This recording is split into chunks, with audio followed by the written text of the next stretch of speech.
아버지 하나님 감사합니다. 오늘도 우리에게 예배의 시간 주심을 감사드립니다. 하나님 말씀 앞에 섰습니다. 하나님의 기록된 말씀이 선포된 말씀으로 또 하나님의 음성으로 들려지는 귀한 시간 되어지게 하여 주시옵소서. 부족한 종의 입술을 성령 하나님 주관하셔서 하나님의 뜻이 선포되어지게 하시고 하나님의 마음이 전달되어지게 하시며 하나님의 소원이 우리 가운데 이루어지는 하나님의 시간 되게 하여 주시옵소서. 오직 주님께 모든 영광을 돌려드리며 예수님의 이름으로 간절히 기도드립니다. 아멘. 오늘은 야고보서 18번째 시간입니다. 앞에서 살펴본 대로 야고보서 말씀은 편지를 통하여 흩어진 초대교회들에게 전달된 하나님의 말씀이었습니다. 그 흩어진 교회들이 참 완전했으면 좋겠는데 그 초대 교회에도 문제들이 있었습니다. 그리고 그 문제들의 핵심 중에 하나를 야고보서에는 다루고 있죠. 그 문제들의 핵심 가운데 어떤 문제가 있었습니까? 바로 두 마음의 문제가 있었습니다. 즉 오직 하나님, 오직 예수님이 아니라 하나님과 세상을 함께 믿고 의지하려는 두 마음의 문제가 있었다는 것입니다. 하나님도 믿고 세상도 믿고 하나님과 세상 모두에 소망을 두고 함께 사랑하고 함께 섬길 수 있다는 이른바 신앙의 혼합주의적 문제가 초대교회 가운데 있었다는 것이죠. 그리고 이러한 두 마음의 문제를 붙이고 있는 중요한 원인들에 대해서 살펴보고 있습니다. 그 신뢰의 첫 번째로 지난 시간 우리는 교만의 문제에 대해서 함께 살펴보았습니다. 즉 우리 가운데 있는 그 교만이 우리 가운데 있는 그 두 마음의 문제를 부추긴다라는 것입니다. 그리고 그것에 대한 분명한 처방으로 말씀이 우리에게 던지고 있는 질문이 있었죠. 혹시 기억하시는 분 있으십니까? 너는 누구냐라는 것입니다. 형제를 비방하고 형제를 판단하고 형제를 정죄하는 그런 우리 가운데 있는 그 교만을 향하여 말씀이 우리에게 질문하고 있는 것입니다. 도대체 너는 누구냐라는 것이죠. 판단과 심판과 정죄는 사실 하나님만이 하실 수 있는 것이고 하나님의 고유한 영역인데 도대체 너는 누구이기에 네가 그 하나님 자리에 올라서서 하나님처럼 그렇게 행동하냐고 우리에게 날카롭게 지적하고 있다는 것입니다. 그리고 그 처방의 핵심은 10절 말씀이었죠. 주 앞에서 낮추라는 것입니다. 더 이상 교만하지 말라는 것이죠. 오늘은 우리가 살아가는 이 세상 가운데서 여전히 우리 가운데 있는 그 두 마음의 문제를 부추기는 또 다른 원인에 대해서 함께 살펴보려고 합니다. 그리고 그 가운데서 우리는 하나님의 백성으로서 어떤 삶을 살아야 되는지에 대해서도 함께 살펴보는 것입니다. 결론적으로 우리에게 오늘 말씀이 증거하고 있는 삶은 제 가운데 있지 말고 선을 행하라 라는 것입니다. 어떤 삶이라고요? 제 가운데 있지 말고 선을 행하라는 것이죠. 그래야 이 두 마음의 문제를 이겨낼 수 있고 또 세상의 유혹으로부터 세상으로부터 승리할 수 있다는 것입니다. 그리고 야고보서가 우리에게 권면하고 있던 그 세 가지의 참된 경건의 표징 중에 세 번째, 그 세상으로부터 자신을 지켜낼 수가 있다는 것이죠. 오늘 말씀을 통해 그렇다면 우리가 행해야 될 선이 무엇인지 그리고 그 선을 어떻게 행할 수 있는 것인지 오늘 말씀을 통해 하나님의 음성을 들을 수 있는 귀한 시간이 되기를 예수님의 이름으로 축복합니다. 13절 말씀에 들으라 너희 중에 말하기를 오늘이나 내일이나 우리가 어떤 도시에 가서 거기서 1년을 머물며 장사하여 이익을 보리라 하는 자들아 들으라 라는 말로 오늘 말씀이 시작됩니다. 누구 보고 들으라는 것입니까? 야고보서 1장 1절에 표현된 말씀대로 세상 가운데 흩어져 있는 사람들을 향해 들으라 라는 것입니다. 이들은 그리스도인들이었습니다. 그리고 1장 2절 말씀과 같이 이 세상 한복판에서 여러 가지 시험을 당하는 자들, 바로 그 형제들, 곧 우리 모두를 향한 말씀이 바로 이 말씀인 것이죠. 곧 하나님 이 땅을 살아가는 하나님 백성들에게 주시는 말씀이라는 것입니다. 그들은 이 세상 가운데 흩어져 살고 있고 이 세상 가운데 여러 가지 시험을 당하며 살아가고 있다는 것이죠. 즉 23절의 이 말씀의 대상은 다른 누군가가 아니라 이 세상을 살아가는 바로 우리의 모습을 보여주고 있는 것입니다. 우리들 중에 이런 사람이 있다는 것이죠. 우리 중에 이렇게 말하는 사람이 있다는 것입니다. 어떻게 말한다고요? 오늘이나 내일 우리가 어떤 도시로 가서 거기서 1년을 머물고 이익을 보리라 라고 말하는 자들이 있다는 것입니다. 여러분 이 말 속에 우리가 살펴볼 때 이 사람은 굉장히 주도 면밀한 사람이라고 할 수가 있겠죠. 어째서입니까? 보십시오. 오늘이나 내일 시간에 대한 계획을 가지고 있는 사람입니다. 우리가 누구와 함께하며 또 어떤 사람들과 동행할 것인지 사람에 대한 계획도 가지고 있는 사람들이죠. 어떤 도시로 가서 장소에 대한 계획도 세워두고 있는 사람입니다. 거기서 1년을 머물고 얼마 동안 할 것인지 또 그 일, 그 사업에 대한 기간이 얼마나 될지에 대한 계획도 수립되어 있는 사람입니다. 이익을 보리라 나름대로의 예상 손익 계산도 끝나 있는 사람이죠. 즉 어떤 일을 하기 전에 그 일에 대해 구체적인 계획을 면밀하게 세운 그런 사람이란 것입니다. 공부하는 학생이라면 공부에 대한 계획을 또 대학 입시에 대한 계획을 세우겠죠. 내가 얼마 동안 어떻게 얼마만큼 누구와 함께 이런 계획을 세웠다는 것입니다. 청년이라면 어떻겠습니까? 앞으로의 진로에 대해서 그리고 취업에 대해서 그리고 앞으로 꾸려나가야 될 가정에 대해서 이런저런 계획을 면밀하게 세워간다는 것이죠. 사업가라면 어떻습니까? 딱 오늘 말씀과 같이 그 사업에 대한 이런 계획과 플랜을 가지고 있는 사람이 아니겠습니까?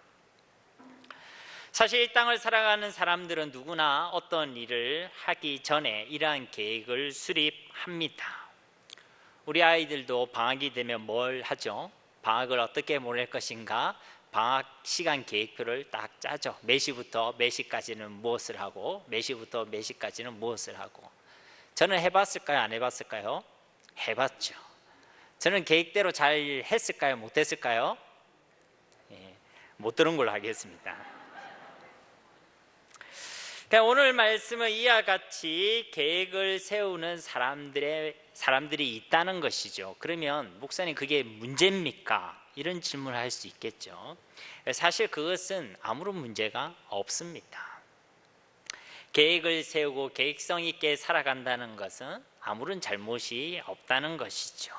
이것은 이 땅을 살아가는 아주 평범한 모습 그리고 보통의 모습이라고 할 수가 있습니다. 그런데 오늘 말씀에 등장하는 이들처럼 계획을 세우는데 이들이 잊어버린 사실이 하나 있습니다.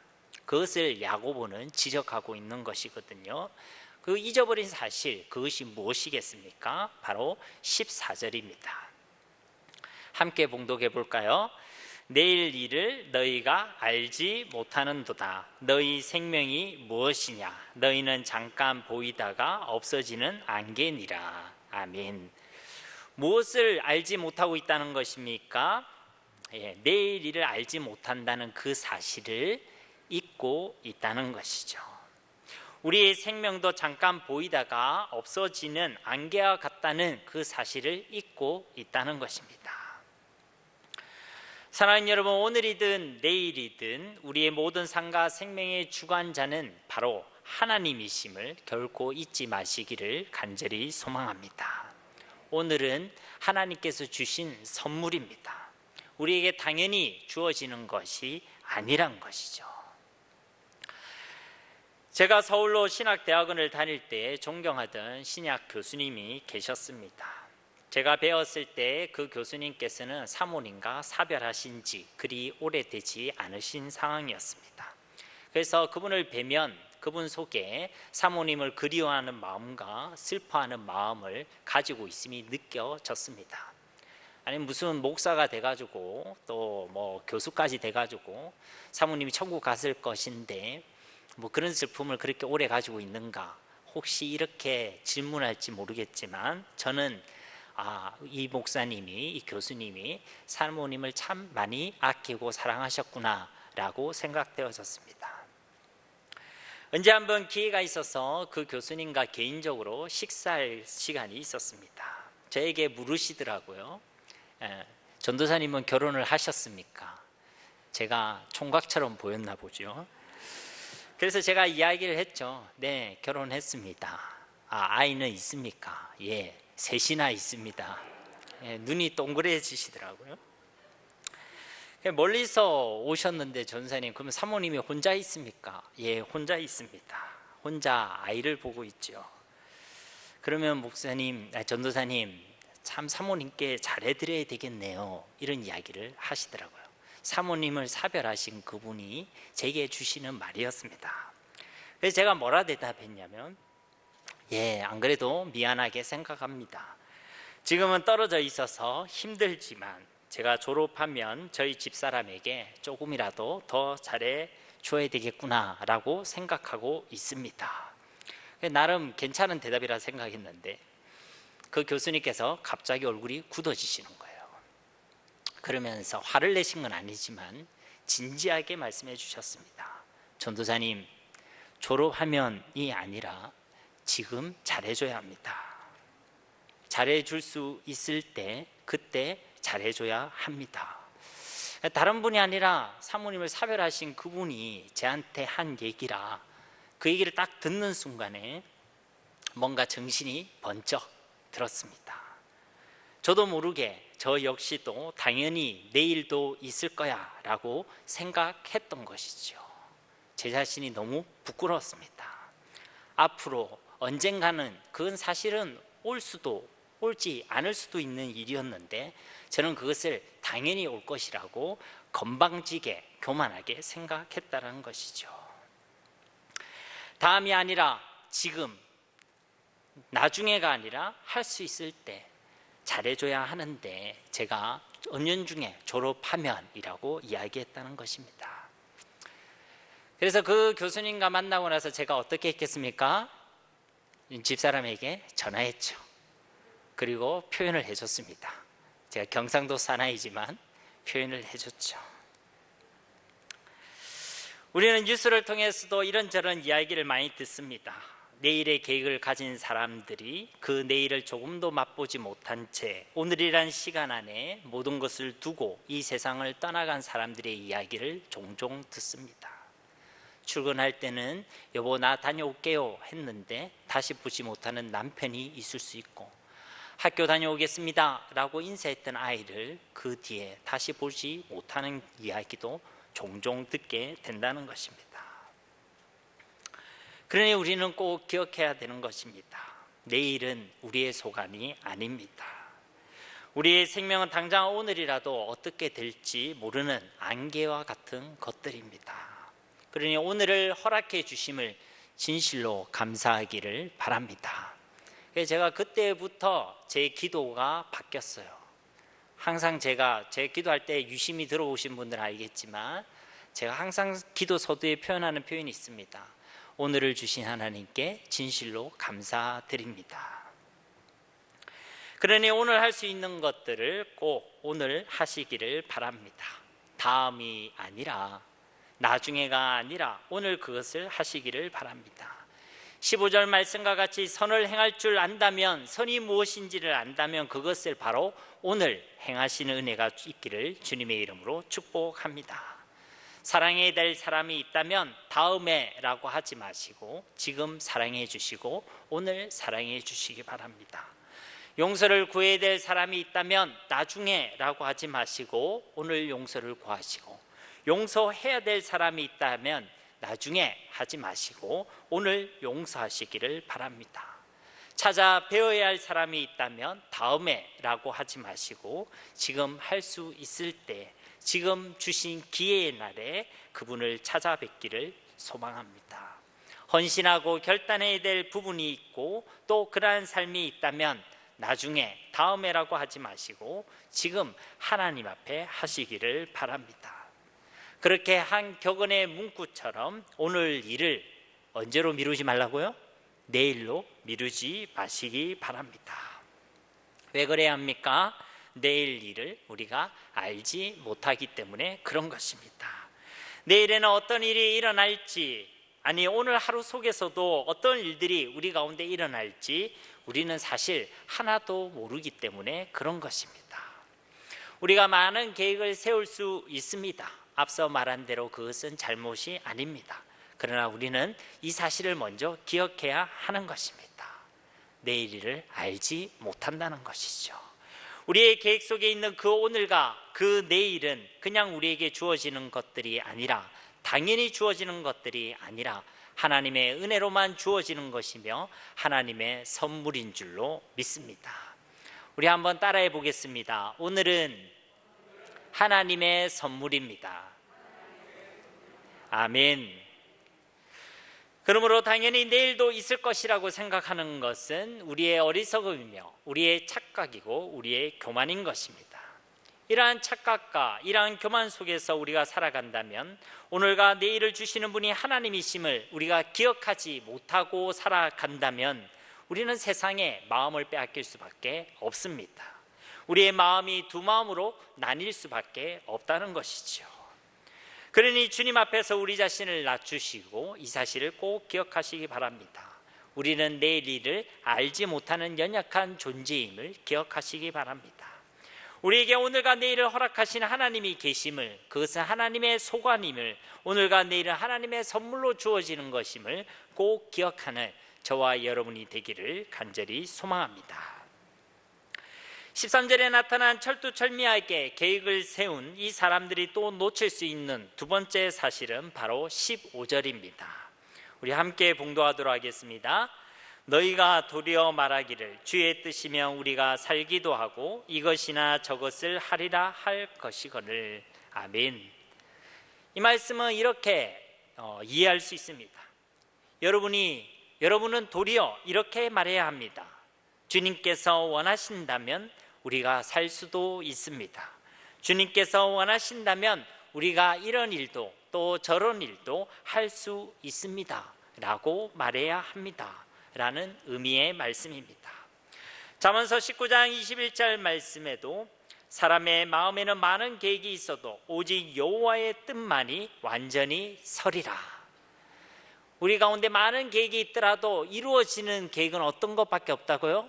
하나님의 뜻 가운데서 이루어진 계획만이 완전하게 서게 되는 줄로 믿습니다. 그러니까 우리가 아무리 계획할지라도 그 계획을 이루시는 분이 하나님이시라는 것입니다. 이루어지는 것은 오직 여호와 하나님만의 뜻만 이루어진다는 것입니다. 그렇기 때문에 우리는 계획을 할 때에 꼭 기억해야 될 사실이 있습니다. 그 계획을 이루는 것은 내가가 아니라 바로 하나님께서 이루신다는 사실입니다. 그리고 수많은 나의 계획들이 아니라 오직 하나님의 뜻, 하나님의 계획만이 이루어진다는 사실을 우리는 기억해야 되는 것입니다. 이 말은 어떤 의미겠습니까?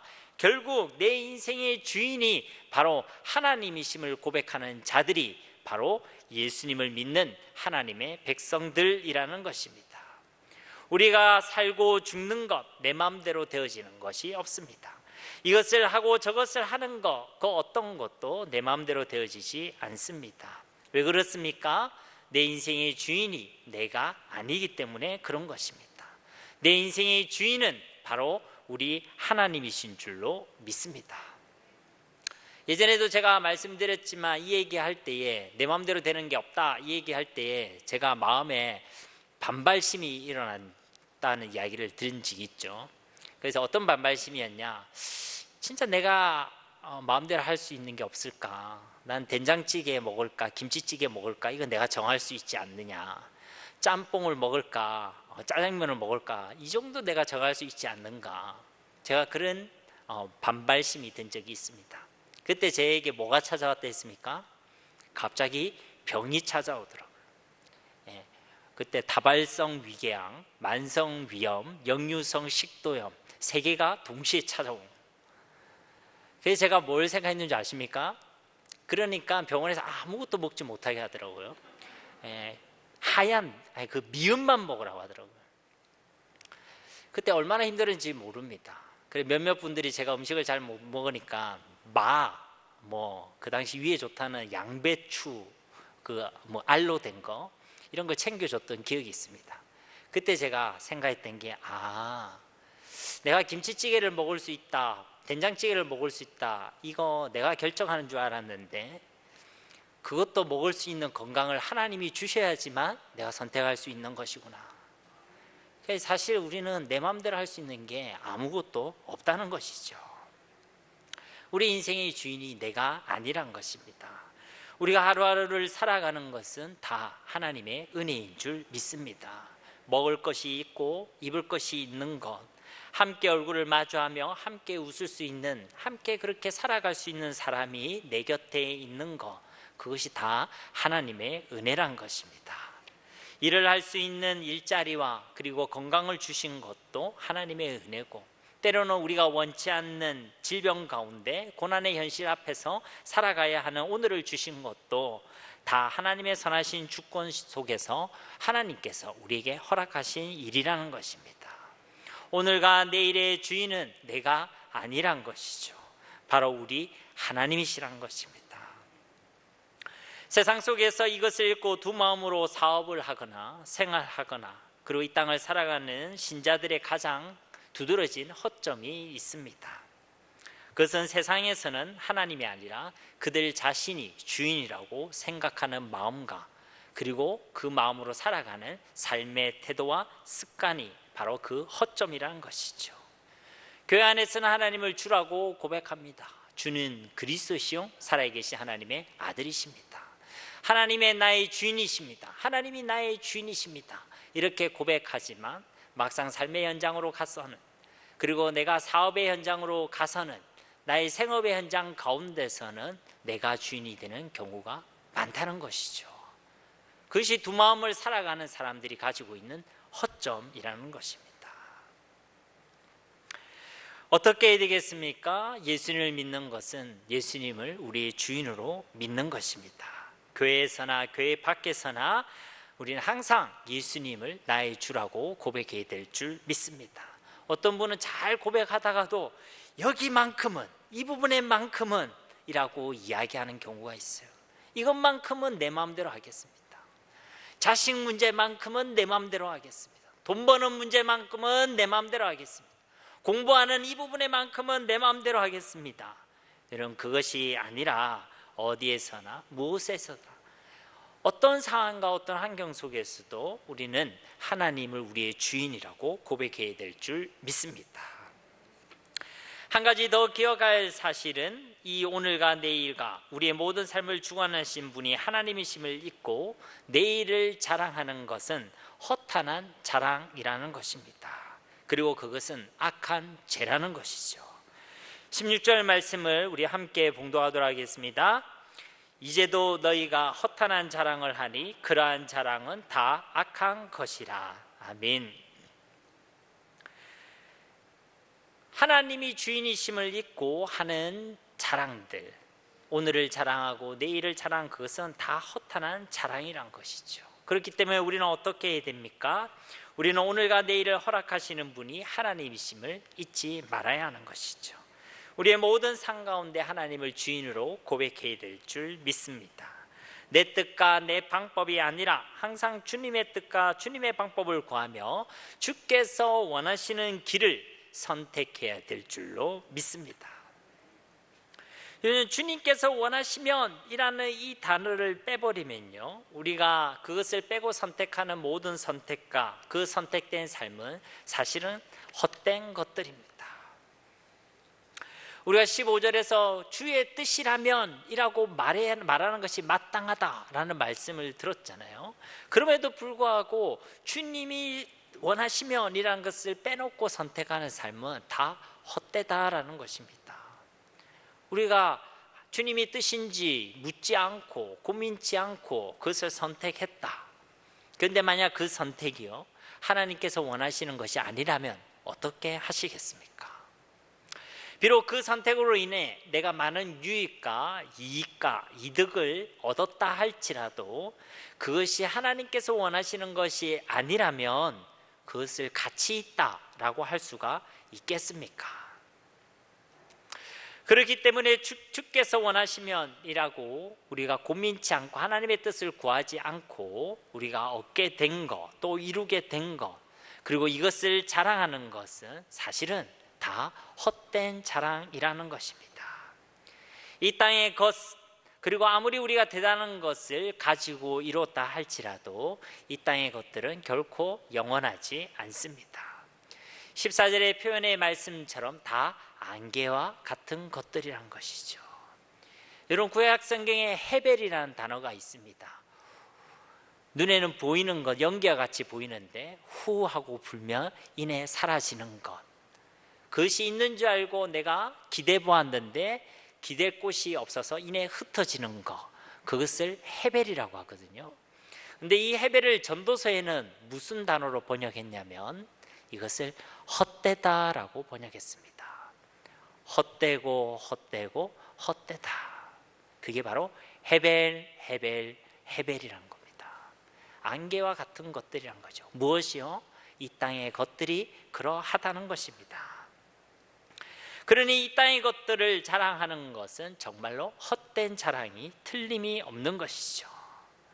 그러나 하나님께서 원하시는 것, 하나님이 뜻하신 것을 자랑하는 것은 참된 자랑이 되는 줄로 믿습니다. 우리 주님께서는 우리가 헛된 것에 소망을 두기를 원하지 않으세요.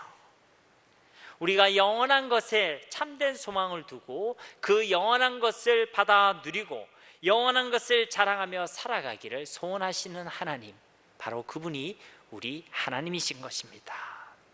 왜 그렇습니까?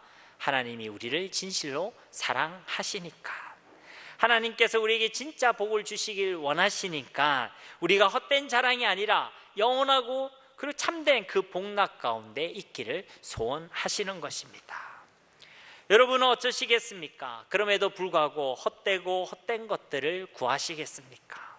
안개와 같은 것에 마음과 소원을 두고 그것들을 자랑하려고 애를 쓰겠습니까? 하나님께서 주시고자 하는 이 영원한 것들을 이 땅에 썩어져 없어질 것들과 맞바꾸는 시도를 계속 하시겠습니까? 그리하면 안 되는 것입니다. 만약 그리한다면 그것은 정말로 어리석은 것입니다. 정말로 지혜롭지 못한 것입니다. 영원한 것을 찰나에 불과한 것과 바꾼다니 얼마나 어리석은 것입니까? 진짜 참된 것을 안개와 같이 헛된 것으로 바꾼다니 얼마나 지혜롭지 못한 것입니까? 이것은 마치 팥죽 한 그릇에 장자권을 내어줬던 에서의 길을 따라가는 것과 같은 이치라 할 수 있겠습니다. 만약 이런 사람이 있다면, 그리고 만약 우리가 이런 모습으로 살아가고 있다면 무엇이 문제입니까? 왜 우리는 이것을 알고도 이 땅의 헛된 것을 영원한 것이랑 바꾸려고 합니까? 무엇이 문제겠습니까? 이런 사람들의 특징이 있습니다. 그 첫째는요, 종말을 잊어서 그렇습니다. 우리 주님께서 다시 오신다는 그 놀라운 사실을 잊어서 그런 것입니다. 주님의 심판이 있다는 것을 잊어서 그런 것입니다. 이 땅이 전부가 아니라 이 땅 이후에 영원한 세상이 있다는 것을 잊어서 그렇다라는 것입니다. 베드로후서 3장 10절 말씀에 그러나 주의 날이 도둑같이 오리니 그날에는 하늘이 큰 소리로 떠나가고 물질이 뜨거운 불에 풀어지고 땅과 그 중에 있는 모든 일이 드러나리로다. 우리 주님은 반드시 다시 오실 줄로 믿습니다.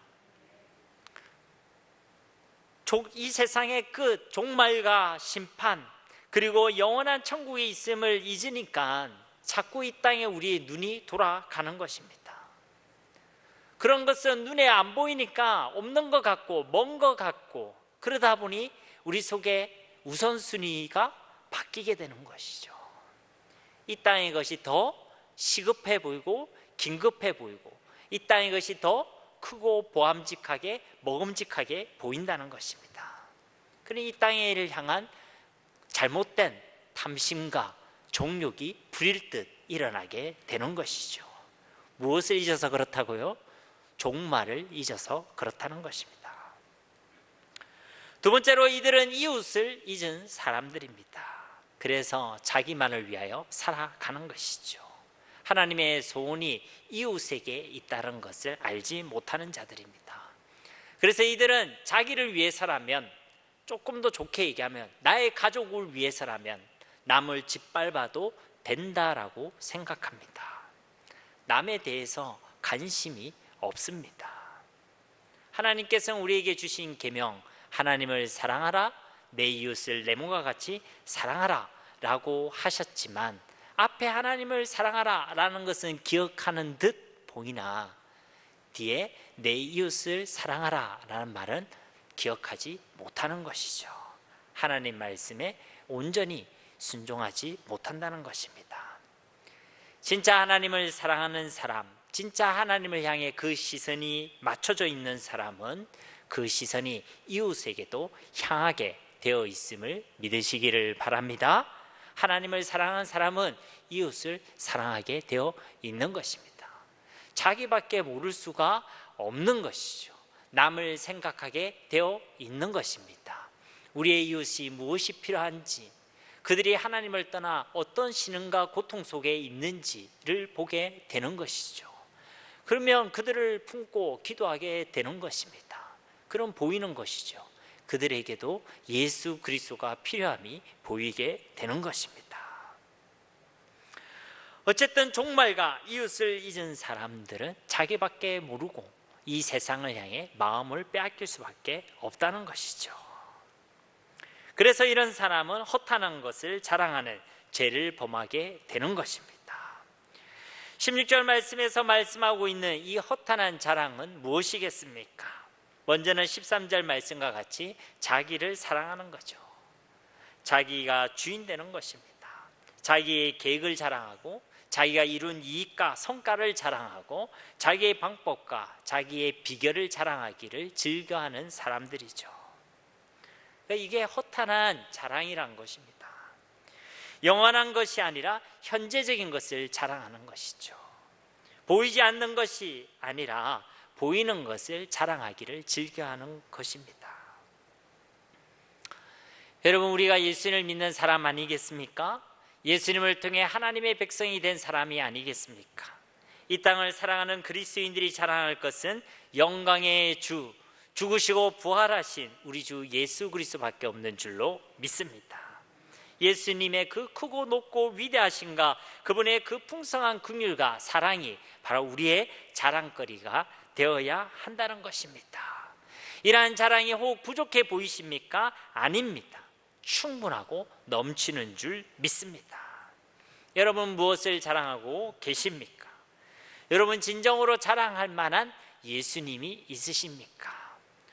혹여는 이 예수님밖에 없어서 구원받았다는 그 사실이 혹 빈약하게 느껴져서 아쉬움을 느끼고 있지는 않습니까? 예수님을 믿었으면 뭘 더 얻어야 되는데 라고 생각하지는 않습니까? 아니면 반대로 이 예수님 한 분 때문에 너무나도 즐거우십니까? 예수님 한 분만으로 충분하다고 고백하고 계십니까? 여러분, 세상에 그리고 악한 사탄에 결코 속지 마시기를 주님의 이름으로 축복합니다. 예수님 한 분 안에 모든 것이 다 있습니다.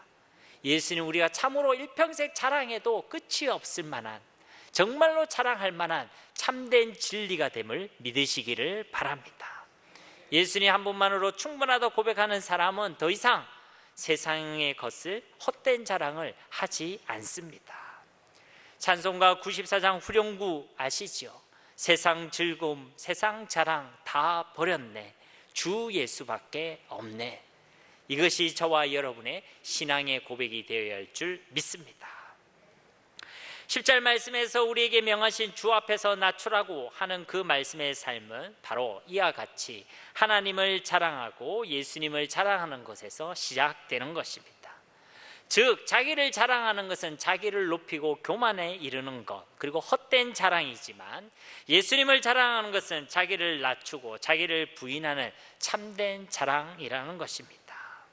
그리고 이렇게 예수님을 자랑하는 것이 하나님께서 기뻐하시고 기대하시는 참된 선임을 꼭 믿으시기를 바랍니다. 그 정도로 우리가 예수님을 자랑하고 참된 것을 자랑하며 그 자랑이 우리를 살려줍니다. 우리로 온전하게 살아가게 하는 것입니다. 헛된 자랑은 우리를 시험에 들게 하고, 헛된 자랑은 우리에게 아픔을 주고, 헛된 자랑은 우리의 마음을 병들게 하고, 헛된 자랑은 우리의 삶의 방향을 흔들리게 만들지만, 참된 자랑은 우리를 온전하게 하는 것입니다. 우리 입술에 참된 자랑이 넘쳐날 때, 예수님에 대한 자랑이 넘쳐날 때, 우리의 그 자랑이 교회를 살리고 교회를 온전하게 하는 줄로 믿습니다. 그러니 여러분 교회 안에서, 그리고 여러분의 가정 안에서 참된 것을 자랑하시기를 바랍니다. 내가가 아니라 내 속에 계신 하나님을 자랑하시기를 바랍니다. 그러면 우리의 자랑을 통해 우리의 이웃이 살아나고 그들의 영혼이 구원받게 되어지는 놀라운 역사가 일어날 줄로 믿습니다. 성도는 이와 같이 자랑이 바뀐 사람들입니다. 자랑이란 것은 그들이 가지고 있는 가치관과 믿음에서 사실 나오는 것이죠. 내가 제일 가치 있다고 생각하는 것을 자랑한다는 것입니다. 여러분 입술 가운데 여러분의 삶을 통해 무엇을 자랑하는가를 살펴보면 내가 무엇을 가장 가치 있게 여기고 있는가를 알 수가 있다는 것이죠. 우리가 진짜 예수님을 최고의 가치로 여기고 예수님이 그리스도이심을 진짜로 믿는다면 우리는 예수님을 자랑하게 되어 있는 것입니다. 우리가 우리의 모든 삶을 통해 예수님을 자랑할 수 있다면 그 삶은 진짜 복된 삶인 줄로 믿습니다. 여러분이 만약 예수님을 믿고 얻은 것이 있다면 얻은 것이 아니라 예수님을 자랑하시기를 주님의 이름으로 축복합니다.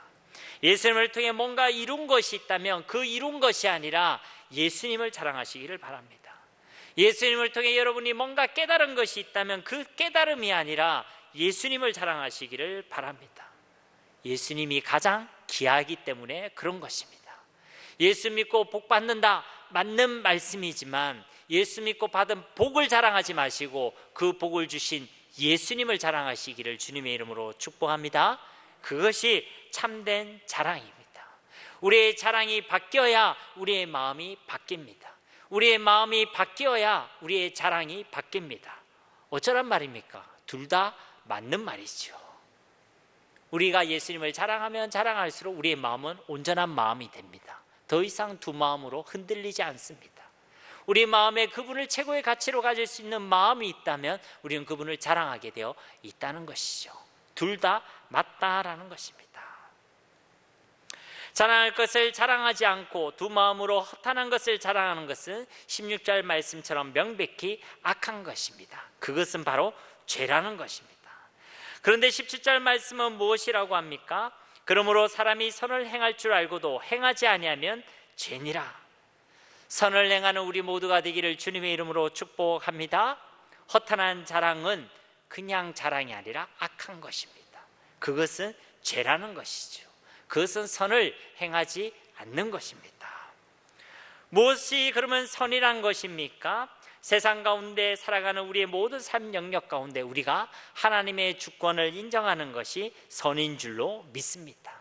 오늘과 내일의 주관자가 바로 우리 하나님이심을 고백하는 것이 선이란 것이죠. 우리의 모든 삶 속에 하나님이 주인이심을 고백하고 선포하는 것이 선인 줄로 믿습니다. 내가가 아니라 하나님이 원하시면 그렇게 항상 하나님의 뜻을 구하고 하나님을 주인으로 인정하는 것이 바로 진짜 선한 삶의 내용이라는 것이죠. 헛된 자랑을 하지 않는 것이 바로 선입니다. 자랑할 것을 자랑하고 예수님을 자랑하는 것이 진짜 선이란 것이죠. 다시 말하면 이런 것입니다. 우리의 모든 삶에서 하나님의 주권을 인정하지 않는다면 그것은 죄라는 것입니다. 하나님의 뜻을 구하지 않고 하나님의 뜻을 행하지 않으며 하나님을 주인으로 인정하지 않는다면, 여전히 내가 주인으로 내가 이 땅에 주어진 삶을 살아간다면 그것은 죄라는 것입니다. 헛된 것에 마음을 빼앗긴 두 마음으로 살아가는 그 모든 삶과 그리고 헛된 자랑을 일삼는 것, 그것은 명백한 죄라는 것이죠. 그러므로 주님 앞에서 우리 자신을 낮추고 하나님을 높이는 은혜가 우리 가운데 있기를 간절히 소망합니다. 결코 죄악의 길이 아니라 항상 선을 행함으로 하나님을 기쁘시게 하며 세상을 이기는 길에 서 있는 우리 모두가 되어지기를 예수님의 이름으로 간절히 축원드립니다. 우리 말씀을 기억하시면서 이 시간 함께 기도하기를 소망합니다. 기도하겠습니다. 하나님 감사합니다. 우리를 너무나도 사랑하시는 주님, 오늘도 우리에게 하나님의 귀한 말씀 주심을 감사드립니다. 하나님, 선을 행할 줄 알고도 행하지 아니하면 그것이 죄라고 말씀하셨는데 오늘 주께서 명하신 그 선한 삶을 살아낼 수 있는 우리 모두가 되어지기를 간절히 소망합니다. 우리의 모든 삶 가운데 하나님의 주권을 인정하는 자들 되어지기를 원합니다. 오늘과 내일이 당연히 있을 것으로 생각하는 자들이 아니라 그 모든 것이 하나님의 은혜요 하나님의 선물임을 고백하고 하나님의 주권 속에서 주어지는 일들임을 잊지 아니하는 자들이 되기를 간절히 소망합니다. 우리의 모든 삶 가운데 하나님이 주인 되시기를 간절히 소망합니다. 우리의 뜻, 우리의 욕심, 우리의 계획, 우리의 힘이 아니라 하나님의 소원대로, 하나님의 뜻대로, 하나님의 방법대로 하나님 우리에게 주신 삶을 고민하며 또 그것을 선택하고 하나님께 순종하는 삶을 살아가기를 간절히 소망합니다. 하나님, 이 땅에서 우리 입술의 자랑이 오직 예수 그리스도가 되어지기를 원합니다. 세상의 다른 것이 우리의 가치관을 흔들지 않기를 원합니다.